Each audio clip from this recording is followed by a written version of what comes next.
तुम ये क्या कर रहे हो? कहीं जा रहे हो? समी ने समीर को अचानक बैग तैयार करते हुए कहा। जी भाई, मैं अपने दोस्त की तरफ जा रहा हूँ और इधर ही रहूंगा पेपर होने तक, समीर ने जवाब दिया। तुम उधर क्यों रहोगे? घर पर क्यों नहीं रहोगे? समी भाई ने झिझकते हुए पूछा। मुझे आने जाने में मुश्किल होती है और सब दोस्त उधर ही इकट्ठे हो जाते हैं और मिलकर पढ़ते हैं। समीर ने भाई को मुतमिन करते हुए जवाब दिया। अच्छा, अगर तुम्हें ऐसा बेहतर लगता है तो ठीक है, जैसे तुम्हारी मर्जी। भाई ने जेब से कुछ पैसे निकाल कर कहा, इन्हें रख लो अपने पास, जरूरत हो सकती है। नहीं भाई, इनकी जरूरत नहीं है, समीर ने लापरवाही से जवाब देते हुए कहा और अपनी चीजें समेटने लगा। माहा किचन में बर्तन धोते हुए ख्यालों में गुम। ये क्या हो रहा है? ये क्यों हो रहा है हमारे घर में? जैसे किसी की नजर खा गई हमारे घर को। कितने खुश थे हम सब, बस एक रात के खुलते ही जिंदगी तबाह हो गई है।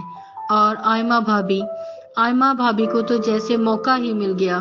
पापा के फौत होने के बाद कैसे उन्होंने मलीहा पर इल्जाम लगाया, लेकिन ये तो अच्छा ही हुआ कि बेशक अब वो हमारी तरफ नहीं आ सकती, लेकिन समीर के साथ निकाह तो हो ही गया। अगर भाभी को पता चल जाता कि वो एक दूसरे को पसंद करते हैं तो भाभी ने कभी भी इनकी शादी नहीं होने देनी थी। माहा के चेहरे पर थोड़ी खुशी आई, लेकिन साथ ही वो परेशान हो गई कि समीर बेचारा पता नहीं कहाँ होगा, कैसा होगा। दोस्त के घर का तो वो बहाना बना के निकला था, मगर हकीकत में वो हॉस्टल में रहेगा और साथ साथ जॉब करेगा। इस बेचारे की अभी उम्र ही कितनी थी कि वो काम करे। अगर पापा जिंदा होते तो क्या वो समीर को जॉब करने देते? कितने नाज नखरों से पाला है उन्होंने। और खुद समी भाई ने अब जॉब स्टार्ट की जब वो एक बच्चे के बाप बन गए। अब तो मैं किसी से बात भी नहीं कर सकती, मलीहा से भी नहीं, और मामा वैसे ही बीमार रहती हैं। पहले तो चलो खाला आ जाती थी, भाभी ने उनके साथ भी कितना गंदा सलूक किया।